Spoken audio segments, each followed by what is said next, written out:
어릴 적에 성경에 관련된 동화책을 읽은 적이 있습니다. 그중 가장 기억에 남는 이야기가 바로 오늘 본문의 바벨탑 이야기입니다. 사람들이 하늘 꼭대기까지 닿고 싶어서 탑을 쌓습니다. 그런데 하나님이 이들에게 벌을 주십니다. 왜 벌을 주실까요? 전혀 이해가 되지 않지만 계속해서 읽었습니다.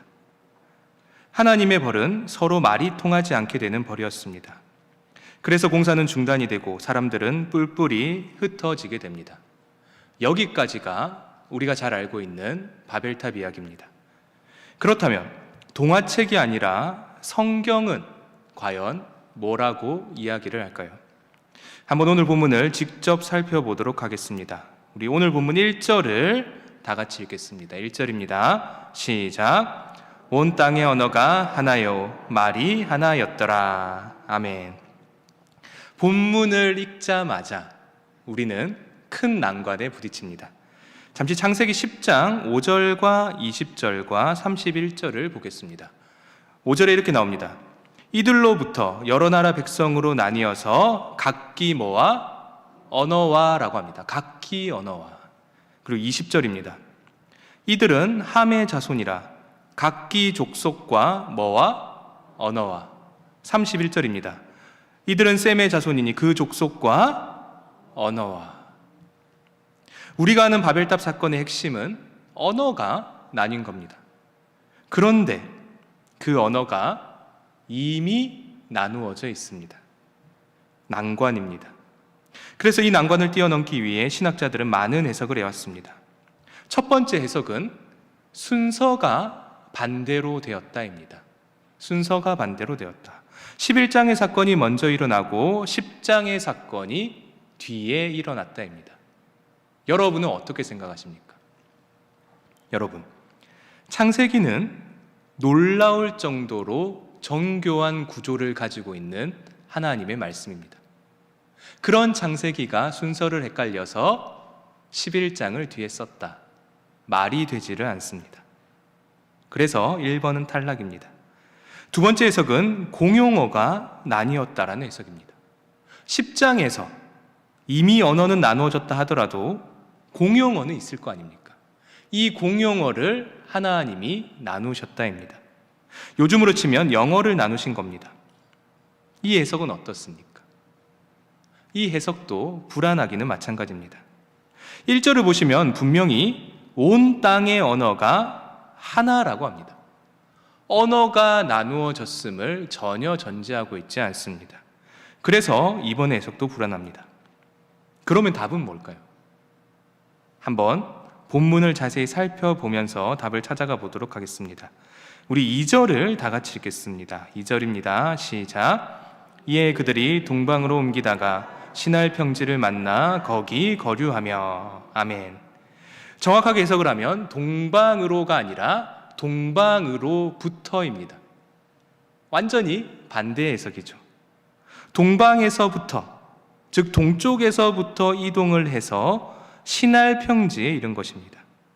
이 시날 평지는 우리가 문명의 4대 기원지 중 하나로 잘 알고 있는 메소포타미아 지역에 있는 땅입니다. 문명의 기원지는 강이 범람해서 흙이 쌓여서 만들어집니다. 보통 강이 범람해서 흙이 쌓이면 그 땅에서는 농사가 굉장히 잘 됩니다. 비옥한 땅이죠. 이런 지역에 사람들이 모였고 문명이 생겼던 것입니다. 결국 오늘 본문의 사람들은 이런 농사가 매우 잘 되는 땅, 즉 시날 평지에 모인 것입니다. 모일 만한 땅입니다. 모일 만한 땅에 사람들이 구름같이 모입니다. 지금의 현대인이랑 참 비슷하죠. 돈이 되는 곳에 모이고 학군이 좋은 곳에 모이고 예나 지금이나 참 비슷한 것 같습니다. 자, 이제 3절에서 4절을 교독해 보겠습니다. 3절을 제가 읽고 4절은 여러분이 읽겠습니다. 서로 말하되 자 벽돌을 만들어 견고히 굽자 하고 이에 벽돌로 돌을 대신하여 엽청으로 진흙을 대신하고.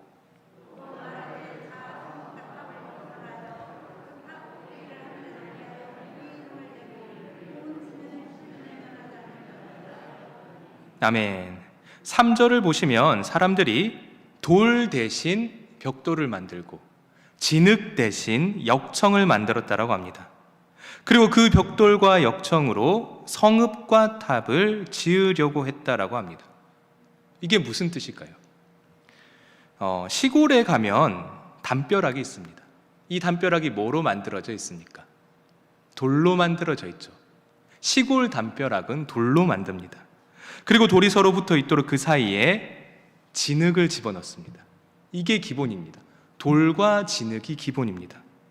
그런데 오늘 본문의 배경인 메소포타미아 지역에는 돌이 없습니다. 대신 진흙만 잔뜩 있습니다. 그러면 이 사람들은 집을 어떻게 지을까요?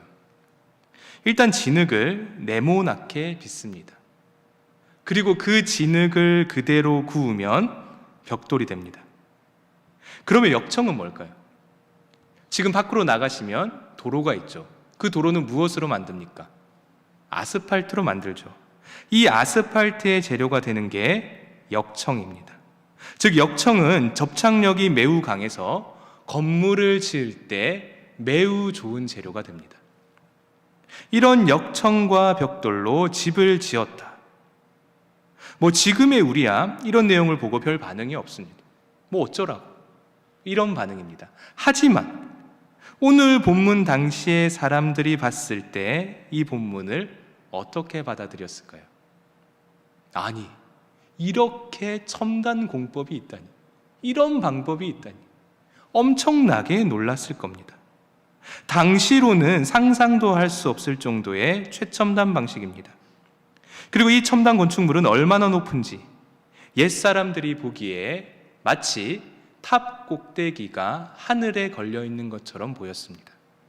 여러분, 바벨은 당시의 기준으로 놀라운 건축물이었습니다. 그러면 이런 놀라운 탑을 사람들이 왜 만들었을까? 4절입니다. 4절에 그 목적이 나옵니다. 또 말하되 자 성읍과 탑을 건설하여 그 탑 꼭대기를 하늘에 닿게 하여 어떻게? 우리 이름을 내고, 이게 첫 번째 목적입니다. 우리 이름을 내고, 그 다음에 뭡니까? 온 지면에 흩어짐을 면하자. 두 가지 목적이 있습니다. 첫째, 이름을 내자. 구약에서 이름은 소유를 뜻합니다. 예를 들어 제가 이 강대상에 이름을 짓습니다. 그럼 이건 누구 걸까요? 제게 되는 겁니다. 이게 구약의 기본 상식입니다. 그런데 오늘 본문에서는 사람들이 스스로의 이름을 냅니다.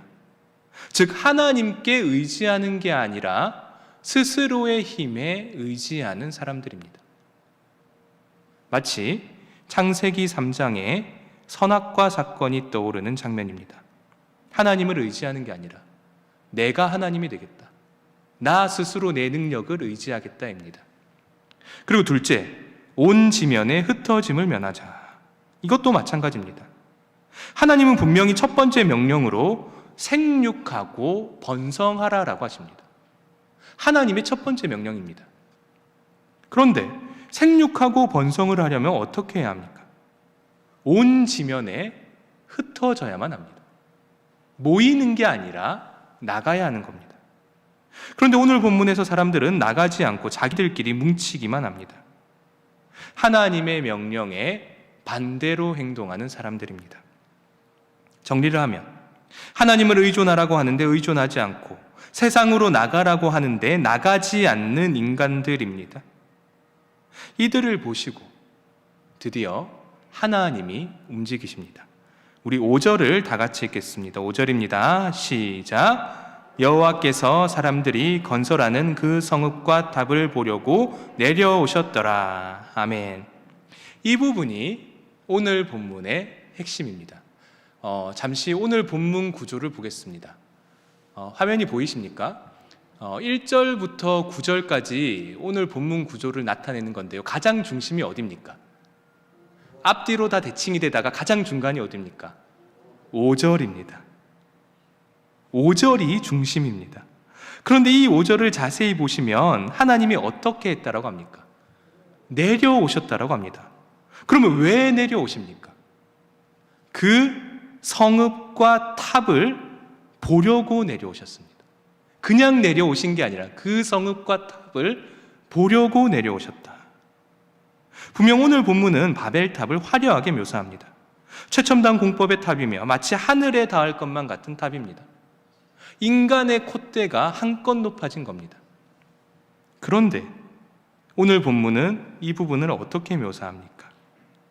그 성읍과 탑을 보려고 내려오셨다. 하나님이 보시기에 얼마나 작았던지 위에서는 보이지도 않았던 겁니다. 그러니까 내려오셔서 보신 겁니다.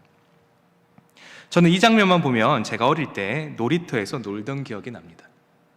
제가 놀이터에서 자주 하던 놀이가 있었습니다. 일단 놀이터에 갑니다. 그리고 가다가 손으로 질 수 있는 나뭇가지 하나를 찾습니다. 줍습니다. 그리고 개미를 찾습니다. 한 마리를 찾습니다. 그리고 그 개미를 계속 따라갑니다. 따라가면 어디에 도착할까요? 개미 집에 도착합니다. 그리고 저는 어떻게 하냐면 일단 쭈그립니다. 왜냐하면 너무 작아서 보이지도 않거든요. 쭈그려서 봅니다. 그 다음에 어떻게 될까요? 그날이 바로 그 개미 문명이 멸망하는 날입니다. 길거리에 떨어진 나뭇가지 하나로 개미 문명이 멸망하는 겁니다. 여러분, 개미와 저 사이에는 넘을 수 없는 4차원의 벽이 있습니다. 제가 압도적으로 강합니다. 비교조차 할 수 없습니다. 그렇다면 하나님은 과연 어떻게 행동하실까요? 어린 날의 저처럼 나뭇가지로 다 부셔버리실까? 6절에서 7절을 우리 다 같이 한번 읽어보겠습니다. 6절에서 7절입니다. 시작. 여호와께서 이르시되 이 무리가 한 족속이요 언어도 하나이므로 이같이 시작하였으니 이후로는 그 하고자 하는 일을 막을 수 없으리로다. 자, 우리가 내려가서 거기서 그들의 언어를 혼잡하게 하여 그들이 서로 알아듣지 못하게 하자 하시고. 아멘. 하나님이 언어를 혼잡하게 하십니다. 그 이유가 6절 후반에 나옵니다. 이후로는 그 하고자 하는 일을 막을 수 없으리로다. 아멘. 여러분, 하나님은 이유 없이 심판하시는 것이 아니라 예방하시기 위해 심판하시는 하나님입니다. 창세기 초반을 떠올려 보십시오. 인간이 선악과를 먹고 처음에는 서로를 부정합니다. 남탓만 하죠. 너 때문이다. 너 때문이다. 그러다가 다음 장에 가서는 서로 질투하고 미워하기 시작합니다. 그리고 결국 폭력에 살인까지 나옵니다. 이게 무슨 말이냐? 죄된 인간을 그대로 두면 점점 심각해진다입니다. 우리 모두가 하는 착각이 있습니다. 죄된 인간을 그대로 두면 현상 유지를 할까? 절대로 그렇지 않습니다. 점점 더 바닥으로 가라앉습니다. 그래서 우리 하나님께서는 미리 예방주사를 놓듯이 그들의 일을 막으시는 겁니다. 그렇다면 하나님은 어떤 방식으로 막으시는가? 7절에 자세히 나옵니다. 이렇게 나옵니다. 자, 우리가 내려가서 거기서 그들의 언어를 혼잡하게 하여 그들이 서로 알아듣지 못하게 하자 하시고. 아멘. 서로 알아듣지 못하게 한다. 여러분은 상대방의 말을, 타인의 말을 얼마나 알아듣고 계십니까? 제가 살아가면서 느끼는 것이 대화가 정말로 어렵다라는 것입니다. 가장 어려운 게 뭐냐? 살아가면서 가장 힘든 것. 예전에는 몰랐는데 지금은 하나를 꼽을 수 있습니다. 타인과 대화하는 것이 굉장히 어렵다. 서로 다른 기준과 서로 다른 마음을 가지고 있기 때문입니다. 심지어 똑같은 언어를 쓰는데 작은 단어 하나도 느낌이 다릅니다. 지금 제가 여기 태블릿이 있는데요. 이 태블릿은 저에게 없어서는 안 되는 물건입니다. 저는 이게 없으면 설교를 할 수가 없습니다. 그리고 여기에 모든 목회 자료를 기록하고 필기를 합니다. 그리고 제 독서 자료도 여기에 다 있습니다. 제가 일을 함에 있어서 반드시 필요한 물건입니다. 하지만 누군가에게는 이 태블릿이 일이 아니라 쉼입니다. 태블릿으로 보던 게임을 많이 하죠. 화면이 넓으니까 시원시원하니까. 저에게는 일인데 다른 사람에게는 쉼입니다. 그리고 또 나이가 드신 분들에게 이 태블릿은 굉장히 낯선 물건입니다. 저걸 왜 쓸까? 핸드폰도 낯선데 태블릿은 얼마나 낯설겠습니까? 이처럼 작은 물건 하나도 우리가 모두가 다 다르게 받아들이고 있습니다. 여러분, 언어가 다른 것, 의외로 큰 장벽이 아닙니다. 장벽이 아닙니다. 제가 어릴 적에 부산에 살 때 좋은 기회가 있어서 일본에 있는 후쿠오카 지역과 교류를 한 적이 있습니다. 부산시 학생과 후쿠오카시 학생이 서로 교류를 하는 겁니다. 일단 부산시 학생들이 일본으로 갔습니다. 근데 이 부산시 학생들 중에 일본어를 아는 사람이 단 한 명도 없었습니다. 심지어 학생을 인솔하는 선생님조차도 일본어를 한마디도 못했습니다. 그런데 아무 문제 없이 일정을 소화했습니다. 심지어 일본에 가서 각 학생들이 1대1로 일본 학생 집에 홈스테이를 할 때조차도 아무 문제가 없었습니다. 여러분, 언어가 달라도 문제가 없습니다. 여러분, 진짜 문제는 언어의 다름이 아니라 마음의 다름입니다. 언어의 다름이 문제가 아니라 마음의 다름이 문제다. 본문을 자세히 관찰하면 이에 대한 근거가 발견이 됩니다. 창세기 11장 1절과 10장 31절을 보겠습니다. 창세기 11장 1절에도 언어가 나오고 10장 31절에도 언어가 나오는데요, 원어로 보면 다른 단어입니다. 11장에 나오는 언어는 사파라는 단어입니다. 입술입니다. 그리고 10장에 나오는 언어는 라숀이라고 하는데요, 정확한 뜻은 혀입니다. 11장은 입술이고 10장은 혀입니다. 분명히 다른 단어입니다.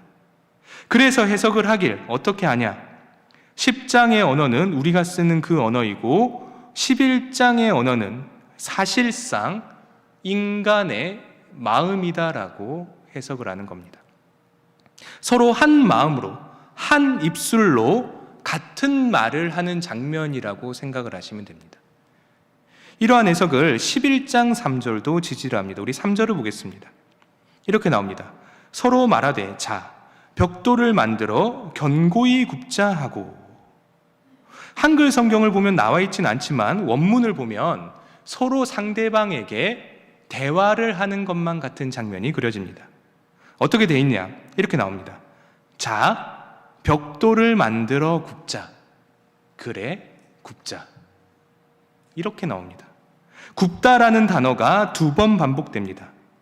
내가 굽자라고 하면 상대방이 그 말을 듣고 상대방도 그래, 벽돌을 굽자라고 하는 것입니다.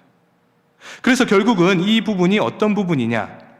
인간이 한 마음이 되어서 단결해서 움직였답니다. 내가 하는 말을 상대방이 똑같이 따라하면서 한 마음으로 단결해서 움직였다입니다. 그런데 목적이 불순했기 때문에, 모든 협동이 좋은 건 아니죠. 목적이 불순했기 때문에 하나님이 그들의 뭉쳐있던 마음을 흩으신 겁니다. 그래서 바벨탑 공사가 중단이 됩니다. 흩어진 마음으로는 그 거대한 공사를 더 이상 해낼 수가 없었던 것입니다. 그래서 9절입니다. 우리 9절을 다 같이 읽겠습니다. 시작. 그러므로 그 이름을 바벨이라 하니 이는 여호와께서 거기서 온 땅의 언어를 혼잡하게 하셨음이니라. 여호와께서 거기서 그들을 온 지면에 흩으셨더라. 아멘. 이 9절에는 바벨이란 말의 뜻이 나옵니다. 뜻은 혼잡함입니다. 그런데 이 바벨이란 단어의 본래 뜻은 그게 아니었습니다. 바벨의 본래 뜻은 신의 문입니다. 신들이 들어갔다 나왔다 하는 곳입니다. 그래서 당시 사람들은 바벨이라고 하면 굉장히 자랑스럽게 생각했습니다. 바벨은 고귀하고 신성한 곳이다. 왜? 신들이 들어갔다 나왔다 하는 문이니까. 일종의 성지인 겁니다. 고귀한 느낌의 단어였습니다. 하지만 이런 바벨의 뜻을 이스라엘 민족이 바꾸게 됩니다. 혼잡하게 되다. 신의 문이라는 고귀한 뜻에서 혼잡함이라는 수치의 뜻으로 바뀌게 됩니다. 자, 이렇게 해서 오늘의 본문이 끝이 납니다. 여러분, 하나님을 믿는 그리스도인이라면 언젠가는 바벨탑 경험을 하게 됩니다. 우리 각자의 모습을 한번 생각해 보십시오. 아마 다들 소중하게 생각하는 것들이 있습니다. 누군가에게는 명예일 겁니다. 누군가에게는 돈일 거고 누군가에게는 학벌일 겁니다. 그러면 그것들이 왜 그렇게 중요합니까? 그것이 있어야지만 내가 높아지기 때문입니다. 그래서 우리는 그것들을 평생토록 추구하며 속으로 이렇게 생각을 합니다. 내가 그것들을 통해 하늘에까지 닿겠다. 우리는 그러한 욕구가 있습니다. 하지만 오늘 하나님은 이렇게 말씀하십니다. 너희가 너희 이름을 높이기 위해 그것들을 좋아하느냐? 계속 그것에 집착을 하면 너희들은 정녕 죽을 것이다. 그래서 차라리 그럴 바에는 너희가 죽기 전에 내가 그것들을 흩어버리겠다. 그리고 바벨탑을 생각할 때마다 내가 하늘에서 내려와 너희를 흩어버린 것을 잊지 말아라. 이제부터 바벨의 뜻은 신의 문이 아니라 혼잡함이다. 여러분, 내가 한때 자랑스러워했던 것들이, 내 고귀함으로 생각했던 것들이 어느덧 사라지고 내 수치심으로 남겨져 있을 때가 있습니다. 하지만 그때 좌절하지 마시기 바랍니다. 하나님이 말씀하십니다. 여호와께서 이르시되 이후로는 그 하고자 하는 일을 막을 수 없으리로다. 여러분, 내가 더 이상 망가지지 않게 하기 위해 하나님께서 막으시는 겁니다. 이런 하나님의 기쁘신 생각을 알고 하나님이 주신 것들을 올바른 목적대로 하나님의 뜻대로 사용하는 우리 모두가 되길 간절히 소망합니다. 이제 주신 말씀 붙들고 기도하겠습니다. 하나님, 오늘 우리가 바벨탑 이야기를 살펴보았습니다. 우리 모두가 스스로 높아지지 않을 수 있도록 하여 주시옵소서. 하나님이 주신 것들을 나의 것이라 착각하지 않게 하여 주시옵소서. 그리하여 그것을 하나님을 위해 사용하는 청지기의 마음으로 다시 한 번 더 살아갈 수 있도록 저희 모두를 인도하여 주시옵소서. 이 기도 제목으로 다 같이 기도하겠습니다. 주여 믿습니다. 주여 믿습니다. 주여 믿습니다.